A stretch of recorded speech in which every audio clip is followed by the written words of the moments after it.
What is up, Teach Better family? We are slightly late. We were having some tech difficulties, but we are here. It is now 5:04 in Eastern Time Zone. It's a Wednesday, which means this is your Teach Better Brain Break. I'm Jeff. That's Dave. We're excited you're here. If you are here with us live, please drop in the comments. Let us know. What are you taking a break from today? Are you like getting away from the classroom, your colleagues, your test prep, your family, your chores at home, or if you're here in Ohio, it's from the ice that's coming in. They just canceled school for my kids for tomorrow already. It's getting crazy out there. But drop in the comments, let us know, what are you taking a break from? Do you have a snack? Do you have a drink? What's going on there? We're going to dive into, I think we're going to talk a little bit about maybe what we're reading. We might continue a little bit of the conversation from last week when we talked a little bit about like NFTs and stuff. Dave just brought that up, which I think is a really dangerous thing, but we'll see where we go with that. And so hang out with us, drop in the comments, and we're going to start it off with the new video. Dave, are you ready for this? Let's do it. Check it out.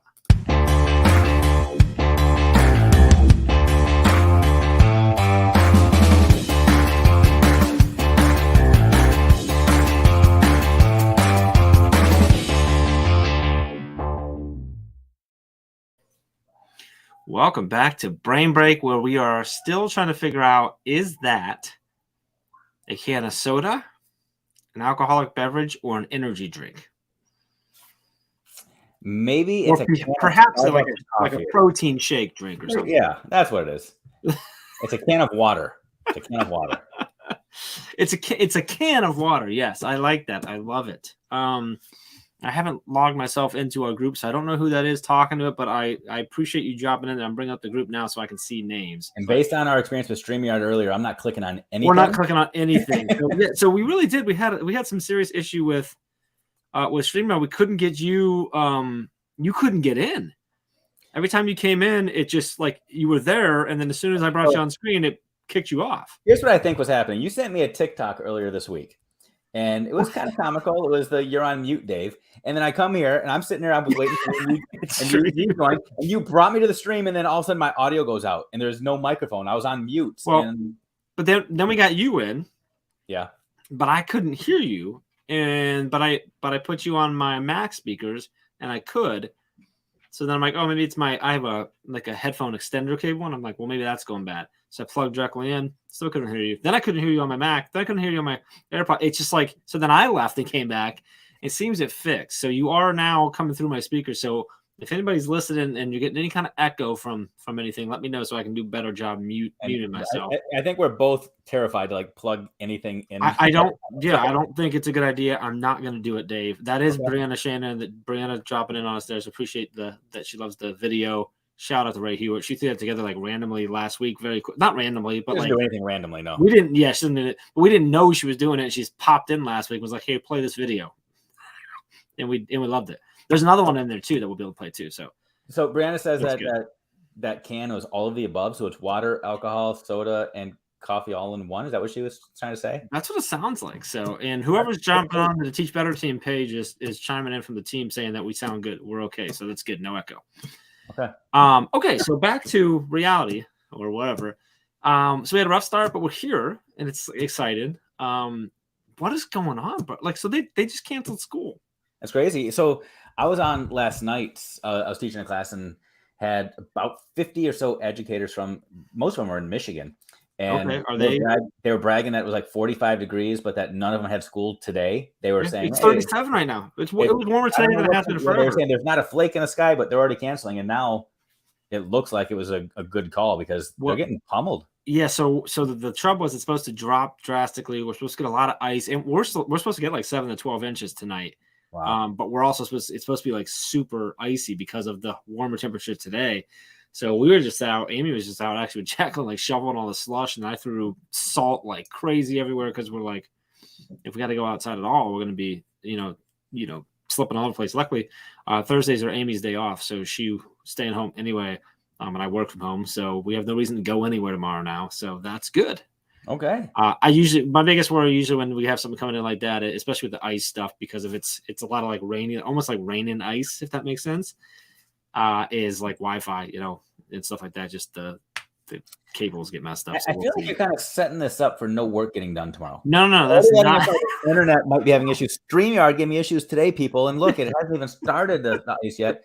It must be the ice. It might happen. It must be the ice, I guess. Yeah. So when I call in tomorrow, we'll know why. Call in sick, or I'm sorry, when I call in with technical difficulties, that's what's going on. Okay.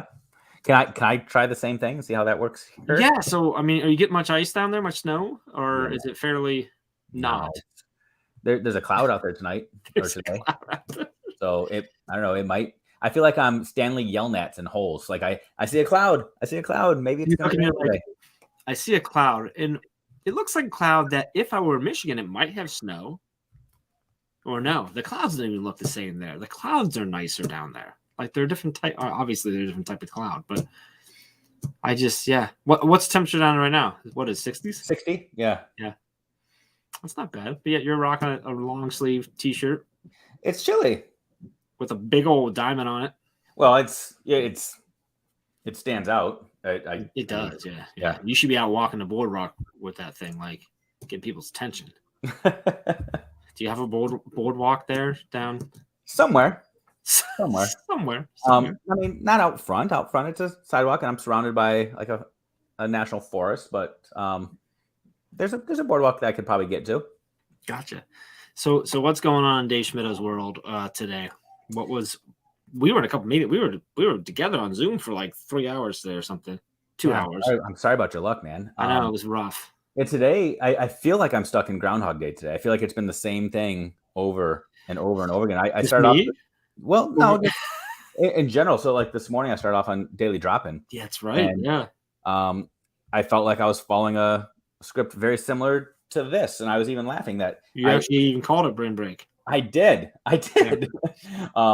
And then I joined another meeting with you and another meeting with you, and now I get to end my day with you. So that's good. I have 2 more meetings tonight too. More Zoom tonight, so give me more Zoom, I guess. So let's hope you don't have tech issues. Maybe I'll claim to. Let's see what happens. Okay. Well, good stuff. So where do we want to go today? So we've been talking about a bunch of different stuff. There's a lot going on. Yeah.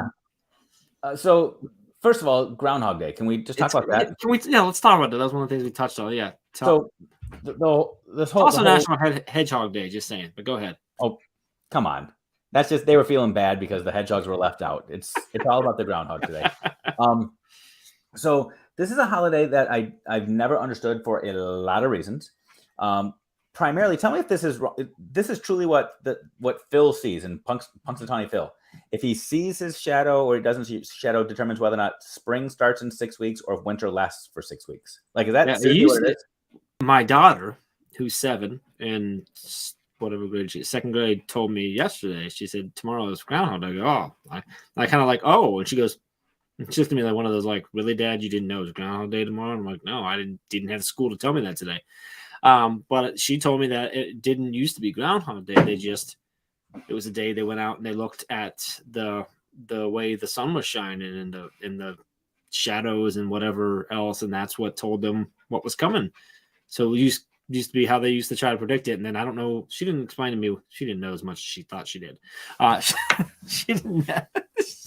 She didn't tell me like what it was. I don't know the history of why we started doing the groundhog. I'm assuming it was just the. Well, I don't know. I don't know about the groundhog thing at all. But I've just always been perplexed. I feel like regardless of whether he sees a shadow or not, he's literally telling us the same thing. Winter ends in 6 weeks. Or spring is coming in 6 weeks. That's the same thing, is it not? No. It's the spring's coming, or we're gonna have six more weeks of. It's the same thing. Spring is coming in 6 weeks, and winter ends in 6 weeks. Like it's literally the same thing. No. Spring's. I don't know. Like you're trying to look it up right now, right? And yeah, I'm looking at it right now. So the tradition goes, it's going to be the groundhog spots its shadow when it pokes its nose out. It's going to be a long, frigid 6 weeks. If it doesn't see its shadow, that means early spring and warmer temperatures will start soon. So It's like it's predicted in the next 6 weeks. Like, is it going to start being warmer, or are we going to have another extended winter?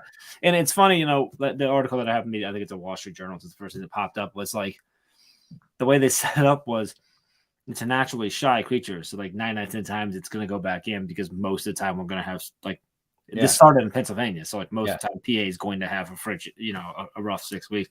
So it started back in, do you know there's a New York one? Staten Island Chuck? I don't doubt it. This was a marketing bonanza, and people have just. This was actually from today. So he saw a shadow today, meaning we're going to get more winter. But good luck with that. Staten Island Chuck didn't. So poor Pennsylvania is going to be miserable, but New York's going to be sitting on the beach. So this thing started in 1887. Where's Alex Valinsek right now when we need him? He could save us all this reading. Just Alex, if you're here, give us the history lesson there. So these folks went in a town called Puxatawny, made a trek to Gobbler's Knob, a wooded area about 2 miles out of town, filled with burrowing rodents, to make the forecast. And that's what happened. Okay. But it's actually saying, so this guy, it's a professor, says that at Penn State, says actually, the groundhog's actually coming out for a different reason. It's coming out to protect its territory. And not because they're dragging it out of its den. It's not like it's just walking out leisurely. Yeah, I mean, it doesn't make any sense to me. Like the whole thing. Like, I actually think, and I don't have anything necessarily, any data to back this out or anything like this, so fact check me as you want. I believe that the holiday, I know 1887 was, or 60, whatever it was a long time before this, but I feel like they made the holiday so that the movie would be made. Well, and we'd all just have a better life. I do appreciate that. I mean, like that's what I think. Like somehow they knew like Bill Murray, he wasn't around, he wasn't live, but like they knew, like someone had one of these like predictions, or like I predict there's going to be this guy and we need him in a few more movies. So we need this holiday because he's going to make sense for it. And that's what happened. Yeah. We should do a bracket of the best Groundhog Day movies and see which one wins. You think it'd be Bill Murray's Groundhog Day? How many are there? I think that's it, but there might be more. I don't know. I'll see what I can find. John, good to see you. Thanks for checking in. Tell us what you know about Groundhog Day, I guess. Are there other Groundhog Day movies? No. Or is that the joke? I have no idea. Well, there are a lot of movies that do the same thing. There's a couple movies that come out even recently that do basically the same thing. They copied that format, but it's just not connected to Groundhog Day normally. Yeah. Interesting. Yeah. Okay, so that covers Groundhog Day. So we're good. Yep. So Hedgehog Day, National Hedgehog Day. Get out your old Sega Genesis and have a field day. Play some Sonic. Which the new Sonic movie's coming out this year too. 2 with Tails. Did you watch the first one? No. It's actually not that bad. Really? Jim Carrey's in it, right? Yeah, he's the the evil doctor. I can't remember his name right now. But yeah, it's not a bad movie. I mean, it's a kid's movie, but it's not. I think that's probably relative, but yeah, okay. I enjoyed it because I had Sega. I played Sonic like crazy, so I'm like, oh, that's cool. I've never once played Sega or really? Nope. Wow, were you like already too old by the time it came out? Is that why?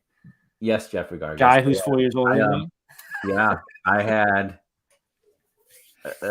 maybe a Nintendo 64, and then that was like the last game system I had before I got the Wii. Well, 64 was after Sega. So maybe it wasn't a 64. It was. I don't know. I played Contra. Okay, so that was original, the NES original. There you go. Whatever it was. Initial Contra. Yeah, I had to blow on my cartridges when they weren't working. Yeah, so that's just a Nintendo, regular Nintendo NES. Nintendo Entertainment System.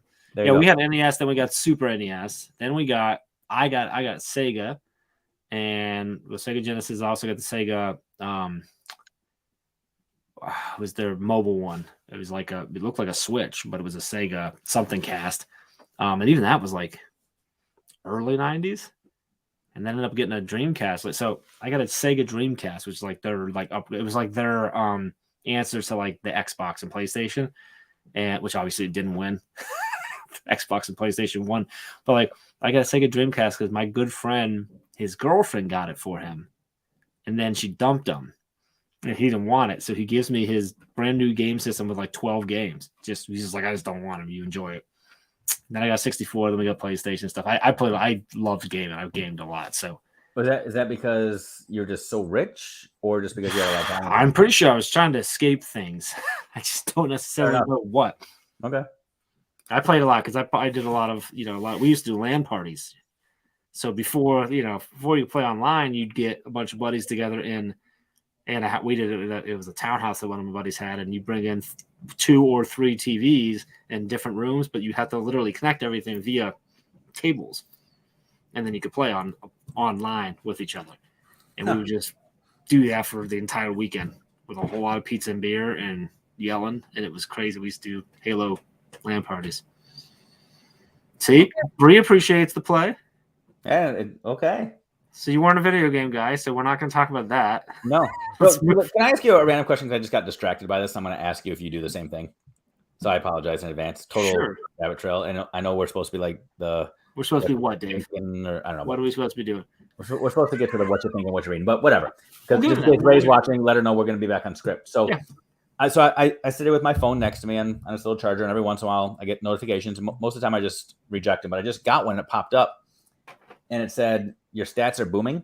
I looked over. Like, for some reason, I'm like, somebody or some people are out there Google searching me right now, and it has me a little freaked out. Do you ever get notifications like that? And you're just like, is it because people are watching Brain Break right now and they're like, what is this guy doing?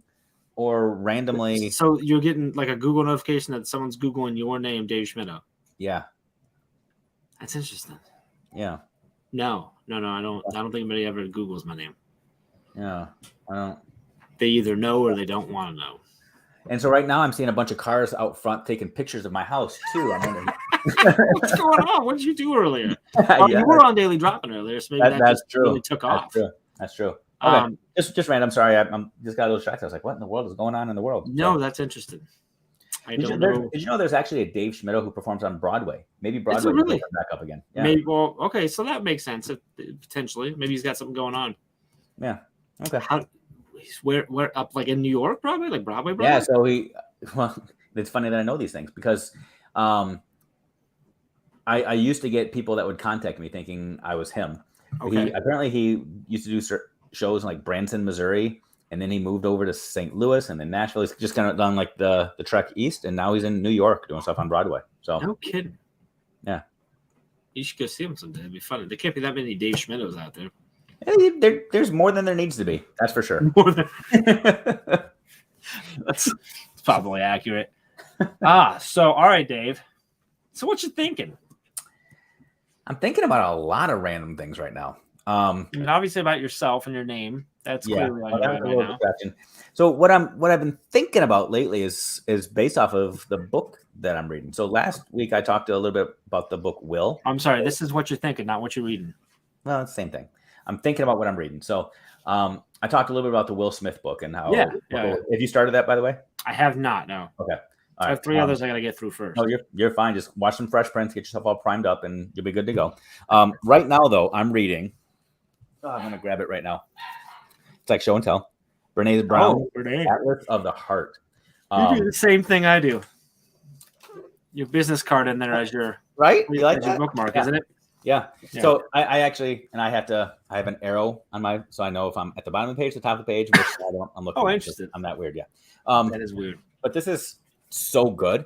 So good. It looks big. Is it big? Well, it's an interesting book. So she's a researcher. She's like a qualitative researcher. But the book is written like with.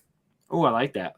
Yeah, so it's not just a bunch of text. There's all kinds of graphics. That's similar to the design of the book I showed you last week. I really like. It changes it up a little bit. Yeah, so from visual in there. There's big words like it. I think that the tap behind there is that it's not just the same. Yeah, text line all the time. Yeah, I think this is a book that you would love. What's it called? Atlas of the Heart. It sounds like it's like this sentimental, sappy book, but it's not. I didn't really know what I was diving into. I like Brene Brown. I watched her Netflix special and listened to her podcast, things like that. But the book is really cool. It actually is based off of her research, but it doesn't read that way. Basically, what she's explaining is that oftentimes in life, we try to boil down our feelings to like I'm happy or I'm sad, or I'm mad or I'm excited. Like we simplify things, and we try to just put them in these big broad categories. And what she's doing in this book is she's actually saying, no, there's like 100 and something emotions that people can feel. So this Atlas of the Heart is she's drawing this map of all of the emotions that people can feel. And it's basically a description of all of the emotions that you can feel so that you can name it and label it and understand exactly what you're feeling, when you're feeling it, and try to identify how to either replicate it or how to avoid it or how to work through it. It's really cool. That's interesting. Yeah. It's in my cart now. There you go. Yeah. Like an interesting one. Something that she said that was super interesting to me is that based off of her research, so she's done like surveys of thousands of people. Yeah. She's identified that anxiety and excitement manifest themselves in the exact same way. That the way that your body reacts to it, the way that your hormones react to it, the way that your brain waves react to it, that makes sense. Identical. The only difference is anxiety is rooted in pessimism, that you think something that experience will result in a bad experience, whereas excitement, you feel like it's an optimistic experience and something good will happen. But they're both based off of the unknown, but thinking you know what's there. And again, you have the same physical reaction. It's just your mind moves it to the left or the right. So that's really interesting because my daughter deals with a lot of very high anxiety and a lot of nervousness. And whenever she gets it the night before school, I talked about how, she's going to see her friends. She loves school and stuff, and that she's actually probably excited. And I share how when I used to play music, like before shows, like you couldn't talk to me. I would just if you would try to talk to me, like I would almost throw up just trying to talk to you because I was so nervous. And I'm like, or was I just really excited and anxious to get on stage? Like it was a different thing. And I'm like, oh, it feels the same when you're super excited about something and when you're super worried about something. Like it's sort of the same feeling. So that makes a lot of sense. Yeah. Yeah, it really does. And you think about, you see people sitting in a roller coaster going up. There might be some people that are screaming, some people that have their eyes closed. You can't tell if they're excited or if they're scared to death. It's true. That's a good point. It's important for you to be able to recognize, although yours is. Exactly. And to recognize that different people will look the same, they'll be acting the same, but what they're actually experiencing on the inside is completely different. And the former educator in me, the former principal in me really resonated with this, because I had times where I was working in schools where we had kiddos that were flipping over desks and cussing out teachers and throwing things across the room. And, and the surface, we look at it and say, why is this kid so mad? Why is he so angry? Mm-hmm. But we know through talking to a lot of other people that there's always other things going on. It might be fear. It might be anxiety. It might be feeling alone and lost and wanting to be noticed. There's so many other things. So really being able to identify the specific emotion, the specific feeling, and not just stereotyping and labeling based off of how things appear on the outside. It's super powerful. Yeah, that's interesting. Yeah. Okay. Yeah, that's probably going to be a purchase here. And I like the book. It looks cool. Yeah, it's a good one. Which is a positive one. I gotta get more space. I'm running out of room. I gotta get rid of some of my books or move them somewhere or whatever. Get a bigger bookshelf. I don't know. I feel that. I'm like surrounded in here right now, and they're stacked up every direction right now. There's some that I have on there just to make people think that I'm smart. So there's one about teachers deserve it. Like that one. I mean, you got that behind you. You're like PhD Gargus here. Speaking of books, I got this one sent to me just the other day. So shout out to Dr. Rachel George. Yay. She sent me that. So I'm hearing really awesome things, but I haven't got into it at all. She just got it to me. So this is a Burgess one. So it's a Lead Like a Pirate book, right? Yeah, it's a Lead Like a Pirate. Yeah. It's a Lead Like a Pirate guide. It's the Women's Guide to Career and Educational Leadership. Very cool. So pretty cool. I don't know. I mean, we had Rachel on our podcast forever ago, and then I got to meet her in Chicago this past year. But she is just she's just dynamic. Like she's super. Like her past life is I don't know. Yeah. Do you know her past life? Like her story of being a firefighter, like a smoke jumper. Like yeah. I had a conversation with her too about her experiences. She is phenomenal. Yeah. She's she's cool. So all right, so Brene Brown's on your mind. That's what you're reading right now. And then next on deck. What's on deck? I'll just share what's on queue too, because I just grabbed literally what's on my shelf. Do you know Ginger Z? So I feel like I do, but I'm not sure if I actually Ginger know Z, her. she's the chief meteorologist for ABC. She's on Good Morning America, Okay. all of those sorts of things. Um, she's my age, from Michigan, grew up with the same timeline and everything. Super cool story. Well, this isn't about meteorology and it's not about science. Part of it is about a woman scientist and how can I call it. But she battled, it's a little closer to home, how I found the calm after the storm. She had attempted suicide and depression and all these things. Now she's at this place where she's this fierce advocate for overcoming and power and all these things. And just tremendous respect for her and how authentic and vulnerable and real she is. So can't wait to devour that one next. So that's cool. Yeah. I like all this, like this. It's like a female empowerment hour right now with Rachel George and Ginger Z and Brene Brown. There's just some dynamite. Yeah, mine's not. So I'm back on Gary V. So that's power right there, though. It's power, but this is Have you not consumed everything Gary V's ever put out? This is his newest one. Okay. I'm pretty sure I know most of it, but like this is his 12 and a half. So it's his very first is the 12 traits you need for success in business. Right. So things like gratitude, self-awareness, typical, tenacity, curiosity, patience. And he gives a lot of stories and sharing other people's things, but then he talks about your half, which is the thing you need to work on, like the one you need. And he did that because he talks, so often he's the guy who everyone says, teach me, teach me, teach me. You got it all together. And he's like, so a lot of this book is, here's really good things that I'm good at that I think have helped me, But just a reminder, I'm still working. I'm still only halfway there. And his half is kind candor. Kind candor, which I think is also probably my half or one of my many halves. Say that again. That half is kind candor. Okay. So his ability to have those conversations and honest but not brutal, right? Yeah, and contrary to possibly popular belief with him, he comes across so much as a brash guy. He's got that brash, New Jersey guy. He talks a lot actually about how he actually really has a hard time firing people and criticizing. But and what it does is if you're constantly telling people how amazing they are and never ever sharing critical feedback, then if they don't get where they need to be or they struggle, and you have to get rid of them, it's such a blow to them because they think, I was doing everything right. What happened? Versus having that feedback constantly, but in a kind way, so that either one, they can improve and fix it, or two, if something needs to be done, it can be done in a kind way. It's not a surprise and things like that. And he has found that he actually has a coach, like that's his only reason for having her as a coach is because she's helping him with this. And so it's an interesting piece of being able to have those critical conversations to help someone grow, but in a kind way that doesn't come across, harsh. Because one of the things he talked about is just like, there's a difference between, having positivity and optimism and being delusional. And it's a really thin line. And it's only when people tell us like that, hey, you should work on this, you need to work on that, versus having a whole bunch of people around you just saying, yeah, you're amazing, that so many people struggle and fall into businesses that aren't going to work or think they're going to become a YouTube superstar but don't have any lick of the talent for it, and things like that. So he talked about more in his organization, as he's grown to have 1,000+ employees or whatever around the world. So it's just it's a good book so far.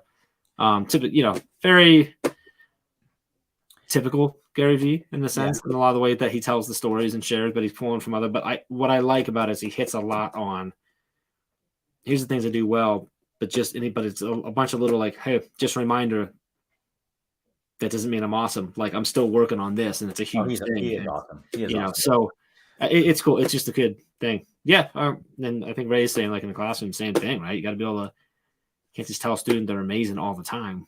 At some point, you got to figure out how to coach them and get them where they need to be. Yeah. So this idea, the kind candor, I think that that's an interesting way to frame it. I've heard a lot of people say clear is kind before.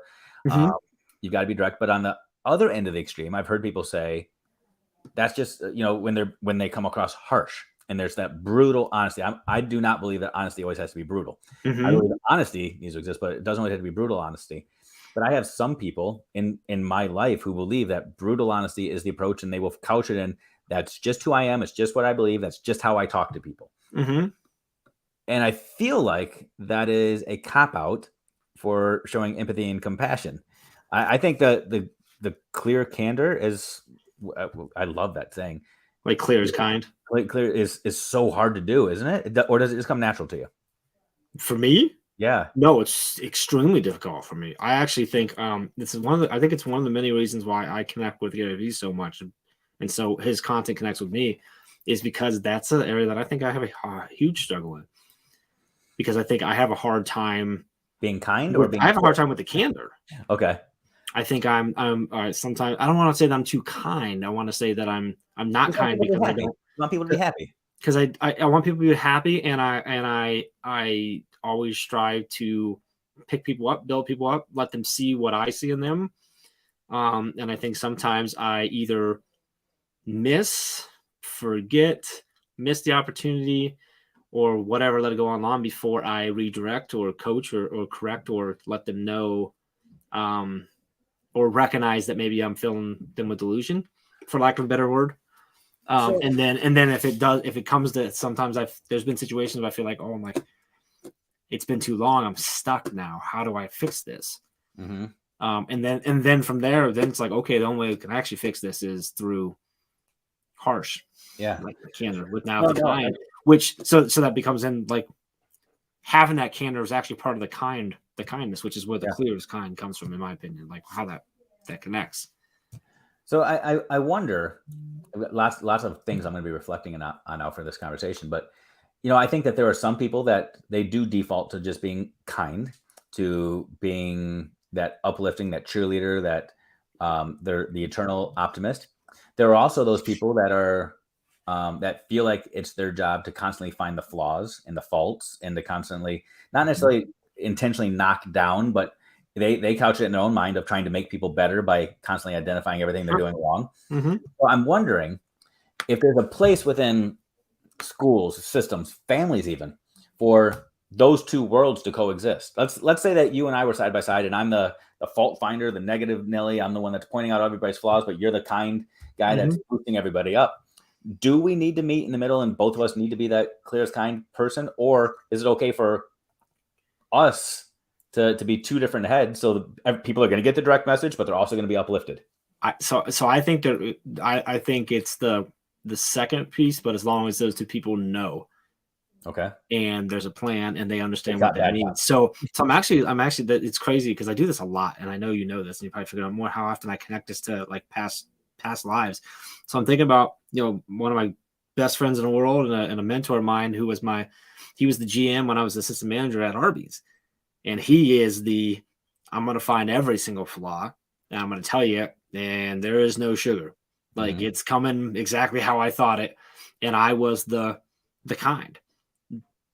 Took us a little bit to figure it out, but once we figured it out, we're like, oh, okay. So we work really, really well together because he's going to do that, which helped our store stay in tip-top shape and be one of the best in the entire company.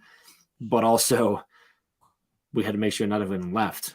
So we kept right. And but there was a little meet in the middle where we both helped each other with that, where I was more, he rubbed off in the sense that I was became more and more likely to I don't want to say see the flaws, but find things that could be fixed. Right. And I was rubbing off on him where he was working to be a little more kind in the way he did things. But at the same time, like if he had to, if he had to come down and really share it out, I was there to make sure that person didn't take it the wrong way, didn't take it personally, but instead took it constructively. So I think there's always room for different personalities on a team, as long as the personalities are aware of their personalities and the pros and cons, and that there's a way for it to work together. Because obviously that also made people in our store think of him and me differently. Right. Which was already going to happen anyway, depending on our positions, but like even more so where I became the outlet a lot of times. And that was okay with him. It was okay with us, but. Well, and I think the fact that you guys clearly articulated that is super important. I immediately in my mind went to like a mom and a dad who one is the harsh one and one is the good cop, bad cop in a sense. And I'm also reminded now of a conversation we had in one of our masterminds several months ago now, where there was an assistant principal who felt like they were becoming the golden child or the favorite of all of the staff at the expense of the principal. And I think one of the key dynamics was the two of them hadn't really talked it out.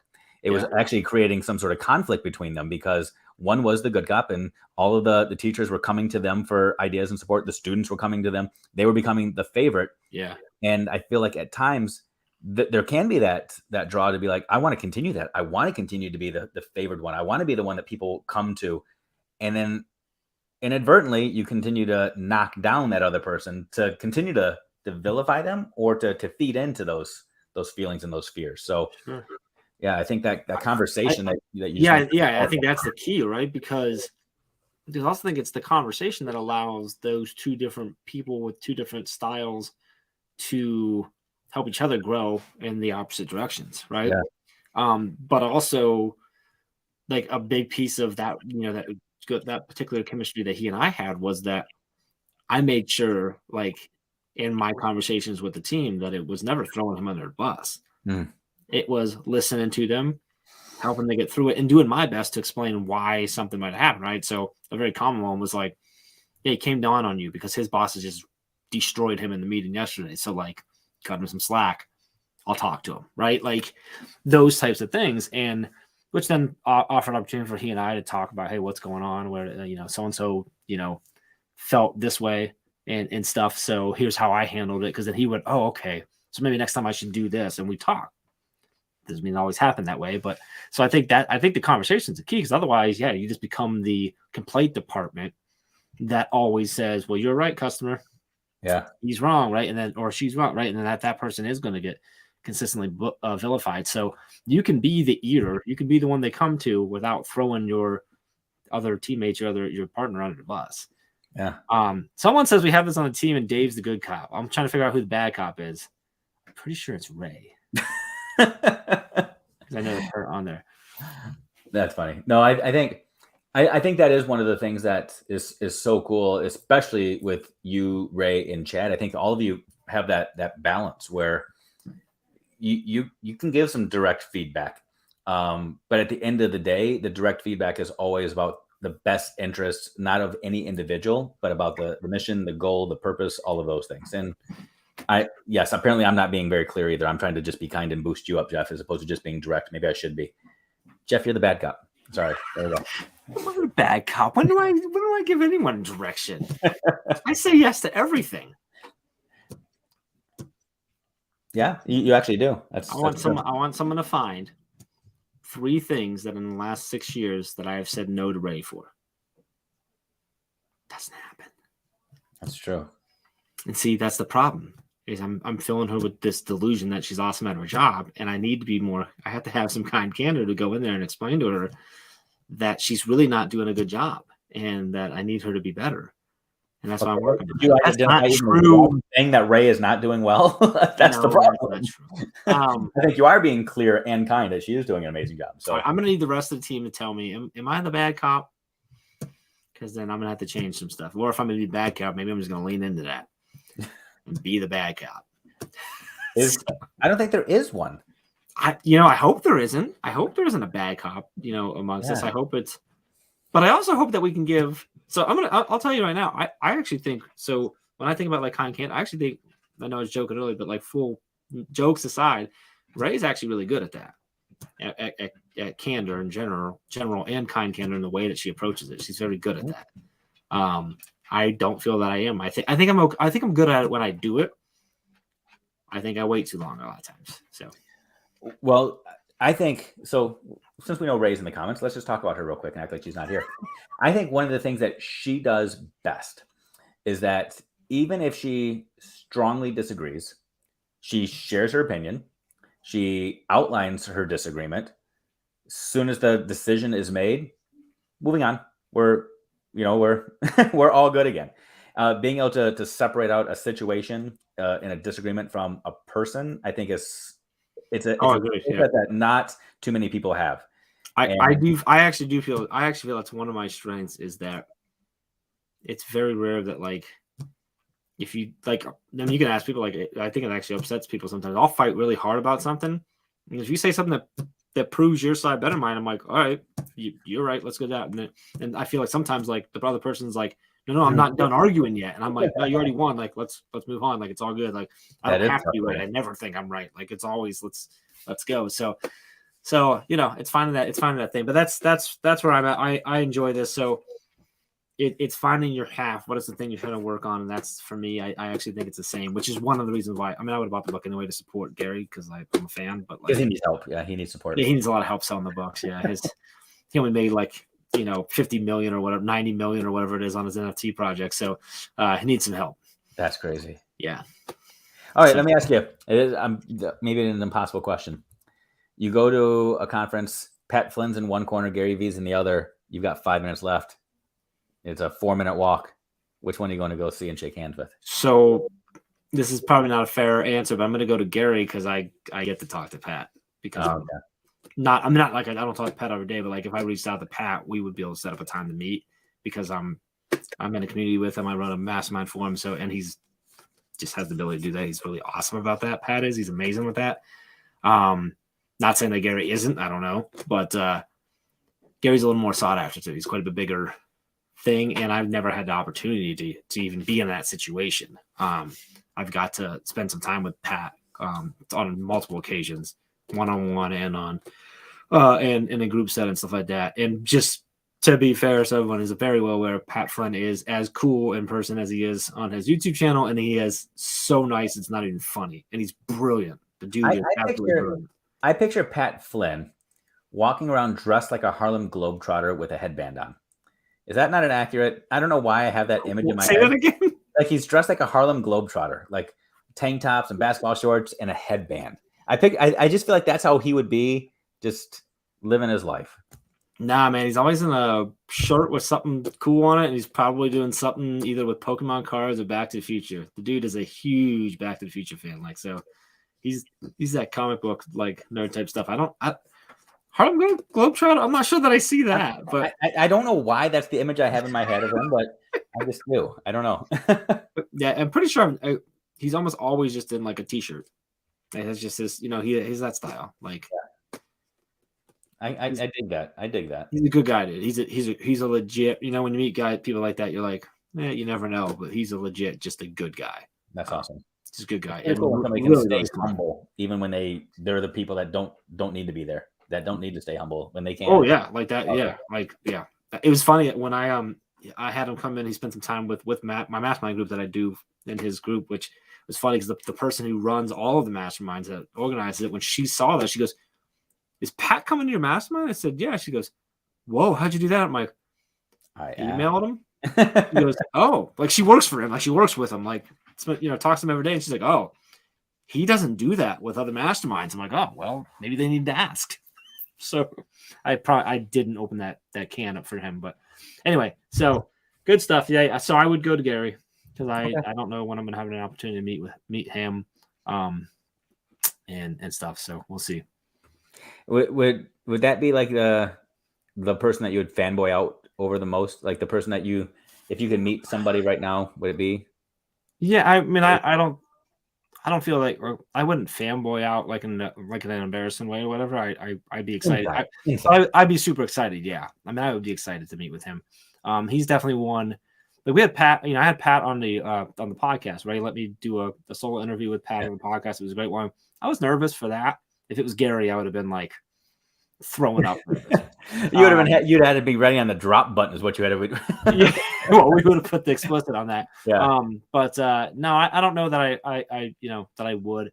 Anybody knows me know I'm a huge Bon Jovi fan. And even more specifically to a John Bon Jovi fan, had been since I was 3 years old and was dancing to MTV. There's video. And I met him when I was 21, like pretty young, and just met him randomly. I was at a steakhouse with my family for a birthday celebration, and he was sitting in a booth across the way. He was in town for something, and it was in a and I went over, like I was nervous there, but like I didn't even ask for the autograph. I didn't like fanboy out, or I just went over and just wanted to tell him that that his music inspired me, blah blah blah. And he was a super cool dude too. Because we were in an area where he could have easily like brushed me off, like no one would have noticed, so it wouldn't have damaged his rep or anything. And he talked to me for a good 5 minutes or so and asked me questions about the music that I played and stuff like that. And so he was good. That's cool.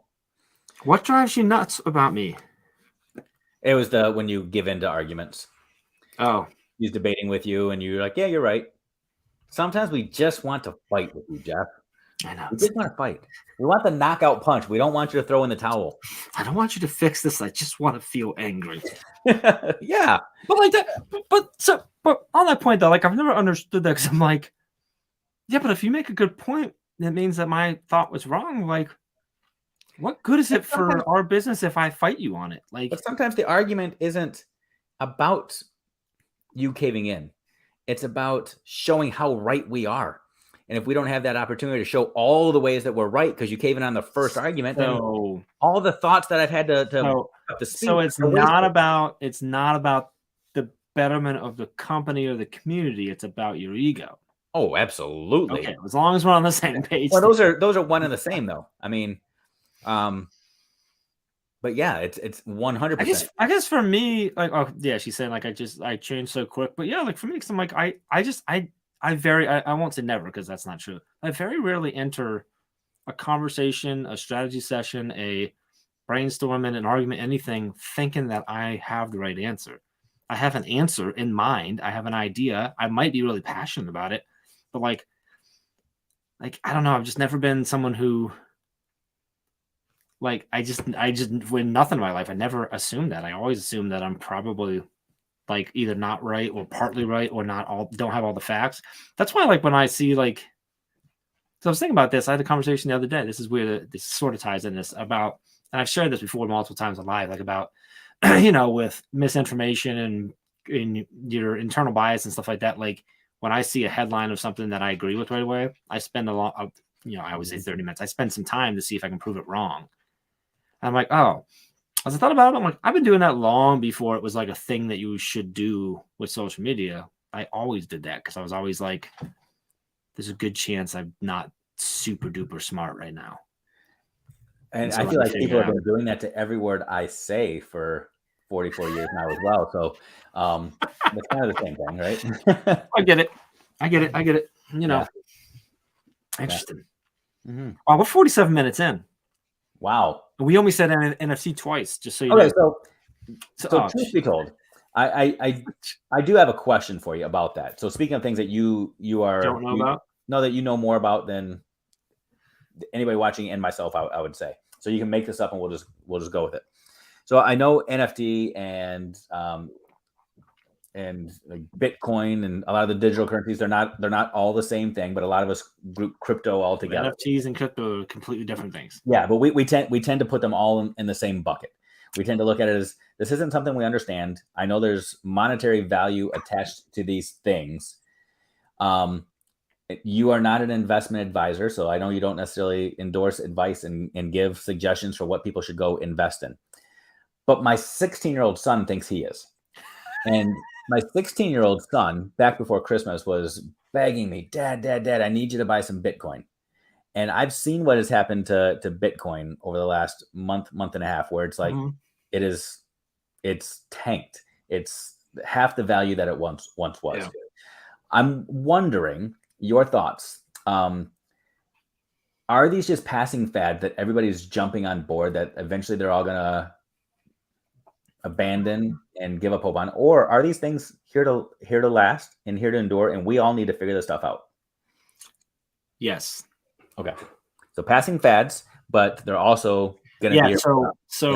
I'm gonna steal from Gary because I think the way he breaks it down is the best way to do. Is if you think about, and I might have said this last week, and I apologize if I'm repeating, but think of NFTs, for example. Think of NFTs as like the 90s. Late 90s, whatever, early 2000, like the internet, the .com bubble. Everyone thought it was a fad, and it was, but out of that fad, things like MySpace, Facebook, Amazon, Netflix, and things like that were born. So we all figured it out because we had to, because it changed the way that the world worked forever. The catch is when something new comes along and people see it, they go ballistic. It gets a huge market value, and then it pops because they can't all survive. They can't all win. It's just not how the world. That's not how capitalism works. It's not how the world works, right? So it's the same thing that's happening with crypto and with NFTs. So you got NFT projects going ballistic right now. Mm-hmm. At some point, they're going to settle down and they're not going to be selling for millions and millions. Some of them still will, just like art does, but it's a boom right now. Some of the platforms are going to stick around. There's going to be a couple, 2, 3, whatever, that stick around and make it out, right? So think about like so like the crypto punks, right? Which were like the first thing that really got things going, and they're worth a lot right now. They'll probably survive. They'll probably simmer down in pricing, but there's a whole bunch of small projects that aren't. There's a whole bunch of different like platforms and crypto platforms or NFT platforms and stuff like that probably aren't going to make it, but there are a few that will, and it will become a thing. Crypto, the similar, I think as well, is that I don't know what it's good. It might be Bitcoin. It might be Ethereum. It might be something that we haven't even heard of yet that does survive. But I think the underlying in both in NFTs and in crypto is the blockchain, which is the actual technology that's actually changing things. It's decentralizing the way things are verified in the world, right? Yeah. So that I think is it's what's going to be built on that. So like for example, blockchain, you're going to see like that's how you're going to buy your house and your car on blockchain probably, and things like that. Like that's just a different technology. It's the same way we sign things and do things digitally now where we never would have done that 30 years ago. Same way we pay with credit cards now that you never would have done that before, right?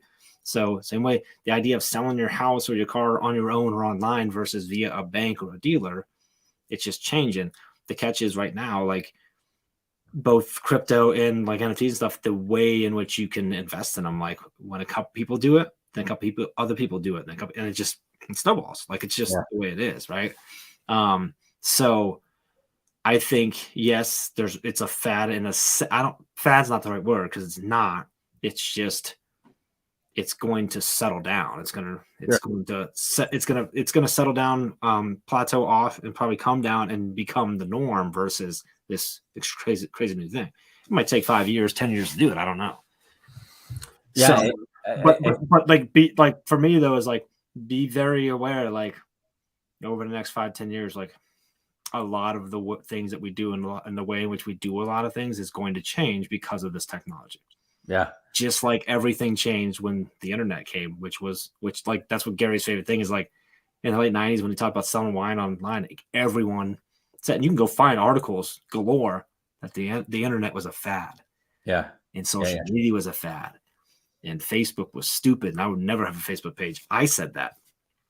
Like that was when I had MySpace page. But like, you know what I mean? Like, so like it changed, and like last week I said, like it's whether we like it or not, whether we think it's good or not. Like it's just that's what it looks like it's going right now, and things are going to change, and some things might not. But well, you know, my stance is always if you're going to invest, you need to make sure you know what you're investing in. So let me just put that out there flat out. And I haven't invested in any of those things because I don't fully understand it.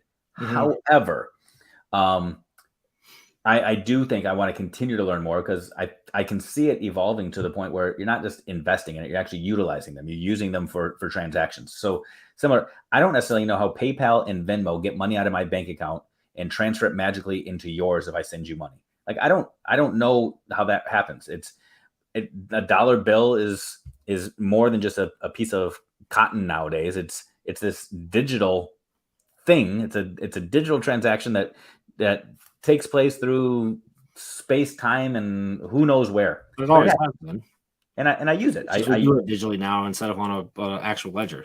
Yeah, but it's like banks don't have to have these huge vaults where they're literally keeping dollar bills anymore. Mm-hmm. A lot of currency is digital now, and I don't have to understand it. Like, but if you think about it, that's right. But if you think about it, like they haven't had to have massive piles of dollar bills since like the 50s. Right. They started getting checks, and your check was a single piece of paper that represented potentially thousands of it. 100%, yeah. And it didn't actually mean that money from one bank to the other was actually going. It was just a credit from one bank to the other saying like, hey, we owe you this. Now eventually they would transfer that, but like, so now it's all done digitally versus And it's funny. Like my parents still give my kids checks on their birthdays and things like that. My kids have no idea what to do with them. They're like, what am I supposed to do with a check? And they tried to say, can you send it via Cash App? Can you put it on my Stripe card? And my parents are like, I have no idea what you're talking about. But I feel like how they feel about that is kind of how I feel about crypto and NFTs. Sure. And stuff. Like, I have no idea. And your kids are going to grow up. Your kids are going to grow up. Your 16-year-old's pretty close, but like my kids are probably going to like I always talk about, like, they're not like they're going to buy their house completely different than we did. Like, it's probably going to be through some sort of, I don't know if it'll be crypto, but it's going to be through scanning their face or something instead of signing paper. Like, it's just one of those things. Like, it's going to be really different. And it's tough to I like to think I'm pretty on top, but there's still some things where I'm like, oh, nope, I'm not paying nearly enough attention, which is why I mess around with things, right? So I mess around with Bitcoin and like just tinkering with how that system and stuff were for a while before I finally bought Bitcoin.